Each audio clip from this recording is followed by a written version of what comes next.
ومن أحسن قولا ممن دعا إلى الله وعمل صالحا وقال إنني من المسلمين. ওয়ালাইকুম আসসালাম ওয়া রাহমাতুল্লাহি ওয়া বারাকাতুহু। এক ভাই প্রশ্ন করেছেন হিজাব নিয়ে মুখ ঢাকা যাবে কিনা। অত্যন্ত গুরুত্বপূর্ণ একটি জিজ্ঞাসা। জাযাকাল্লাহু হাইয়াকাল্লাহু ওয়া বারাকাল্লাহু ফি হায়াতিক।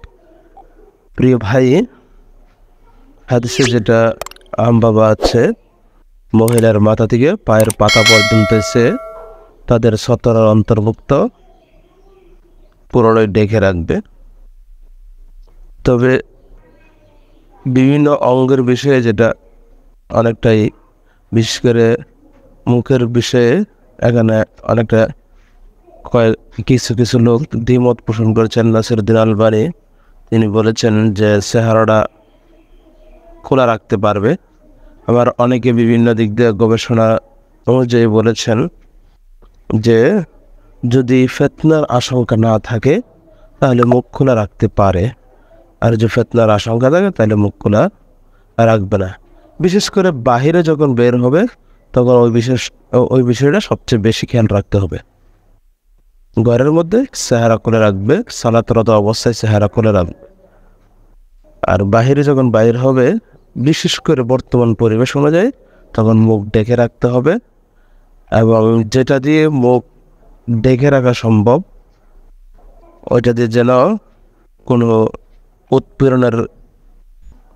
উৎপীড়িত না হয়, ওইভাবে খেয়াল করেই মুখ ঢেকে রাখতে হবে।